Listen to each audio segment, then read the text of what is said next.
An athlete finishes a race, doesn't go how they wanted, and someone asks how it went. And the reply you get, yeah, all right. Or I didn't have the legs. Or it just wasn't my day. That's it. That's the entire debrief.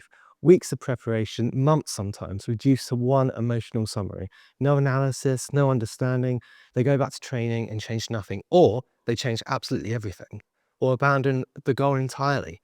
So self-reflection isn't just something for people like journaling. In applied sports psychology, is treated as performance mechanism, not optional, absolutely fundamental. This video today explains why reflection actually works, how to do it properly, and why most athletes leave massive gains on the table by skipping it. Self-reflection is defined as structured evaluation of experience to inform future action. Plan, perform, evaluate, adapt. Reflection is the evaluation stage. Without it, you're not learning, you're just repeating. Evidence from the last decade shows that athletes who reflect more frequently and more accurately improve faster. Even when training volume and intensity are controlled for, the same hours on the bike, different reflection habits, different rates of improvement. That finding is worth sitting with. Same training, different processing, different outcomes. Before we talk about how to reflect, we need to talk about what you're reflecting against. Most athletes set outcome goals. I've had a video on that before. Top 10, win the championships, hit the target time, get below the hour, break 10 seconds.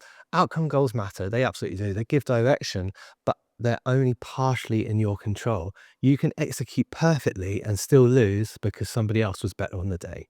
Weather conditions weren't quite right. You can make mistakes and still win because the field was weak. If you only reflect on those outcomes, you're measuring the wrong thing. Process goals are what you can actually control. The decisions, the executions. Did I pace that first lap correctly? Did I fuel properly? Did I stay calm when it got hard? Did I follow the tactical plan? These are accessible regardless of result. And here's the thing, a good race where you finish 5th might contain worse execution than the bad race where you finish 10th. You won't know unless you reflect on process, not just outcome.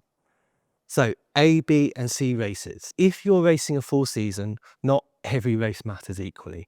A races are your targets, peak form, full taper. This is where outcome matters most. B races, preparation, testing tactics, building race fitness. And then C races are training, low priority for results, but high priority for learning. And here's the key point. Reflection after each type should be different. After a C race, outcome barely matters. What did you try? What did you learn? You might deliberately blow up to test your limits, try a new fueling strategy, attack at a stupid point just to see what happens. The result is absolutely irrelevant. The data is everything. After a B race, you're balancing execution and learning. Did the processes work? What needs adjusting before that target A race? And then after the A race, reflection goes deeper. Not just did I win or lose, but did I execute? Did I make good decisions under pressure? What would I do differently? An A race you lose with perfect execution is more valuable than an A race you win with poor execution. One tells you to keep going, the other tells you something needs to change. So, reflection after races. Most athletes don't reflect properly after races. The immediate post-race period is emotional. Adrenaline, disappointment, frustration, whatever you conclude in that state is probably wrong. Give it a day. Let the emotions settle, then reflect properly. Now, here's a framework for this, okay? 1, what was the goal?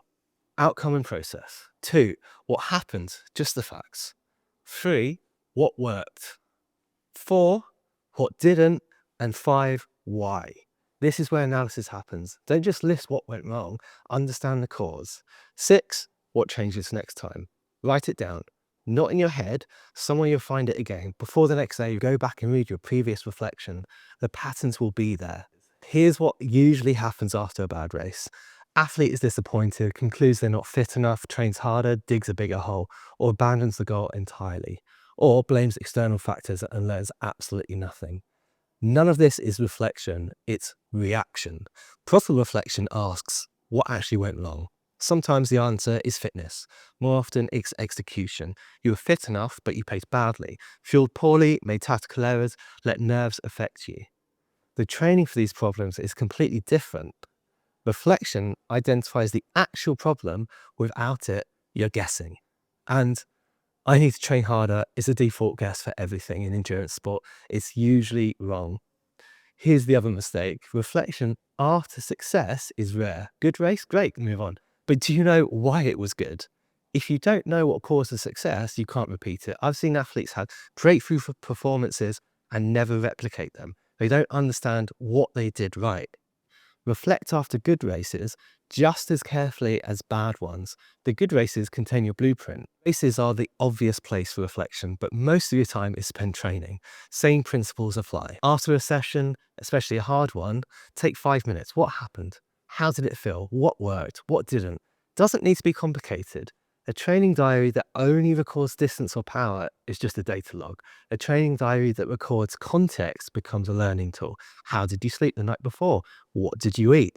How stressed were you going into the session? How did the session feel relative to expectation? Over time, patterns will emerge. You notice Thursday sessions always feel hard. Why? Accumulated fatigue, poor eating on Wednesdays. You can't fix what you can't see. Reflection makes patterns visible. Consistency matters more than depth. 5 minutes after every session beats an hour once a month. When reflection goes wrong, not all reflection is useful. Okay, just replaying what happened changes nothing. I've seen athletes who reflect by ruminating, going over the same ground repeatedly, feeling worse each time, reinforcing negative stories about themselves. That's not reflection, that is self-destructive behavior. Effective reflection has 3 components: description, the what happened, analysis, why it happened, and the adjustment, what changes. If reflection doesn't lead to change behavior, it's incomplete. Structure prevents rumination. A framework keeps you moving towards action. So with or without a coach, everything I've said applies whether you have a coach or not. If you are working with someone, reflection becomes communication. Your coach can see what happens on the session, but they can't see why. Post-activity comments give them the information they need to adjust and catch problems early. 2 sentences is enough. What happened, how it felt. The athletes I work with who engage with this get more from their training. Not because they're more talented, but because we're working with better information. And yes, if I coach you, I am definitely talking to you. If you're self-coached, reflection, non-negotiable. Without that external perspective, you're vulnerable to reactive decisions. Bad session? Must need more intensity. Still tired? Must need more rest. Felt good? Must be the new supplement. None of that is analysis. It's guessing based on feelings. Reflection introduces a delay, forces you to ask why before you change anything. Self-coaching without reflection relies on emotion. Self-coaching with reflection relies on evidence. One more thing. Unprocessed experiences accumulate. Races you haven't made sense of, sessions that confuse you, setbacks you haven't worked through, you carry them. They affect confidence, affect motivation, affect how you interpret new experiences. This is why therapy exists, by the way. The entire premise is that unprocessed experiences cause problems until you process them. You talk through what happened. That's not some fringe idea. It's the foundation of an entire field of medicine. Pilots debrief after every flight. Surgeons debrief after operations. Not because it's nice to do, because unprocessed mistakes in those professions get people killed. The principle scales down though. In sport, unprocessed mistakes don't kill anyone. They just keep costing you results and effort until you deal with them. You know that training session you're still annoyed about from 3 weeks ago? It's still there because you never figured out what happened. Compare that to a bad session you reflected on properly. That was just data now. The difference is processing. Reflection is partly about performance, it's also about keeping your head clear so you can focus on what's next instead of what's past. So as a cyclist, you're going to accumulate thousands of hours of training, tens, hundreds of races. The question is whether you're learning from them or just completing them. Reflection converts experiences into information, races into lessons, sessions into data, and setbacks into adjustments. That's the difference between time served and actual progress. 5 minutes after training, proper analysis after races, write it down, look for patterns, change things based on evidence, not emotion. Simple. Most athletes don't do it. The ones who do improve faster. So saddle up, journal your thoughts, create that diary, and you'll be a better cyclist for it. Thank you.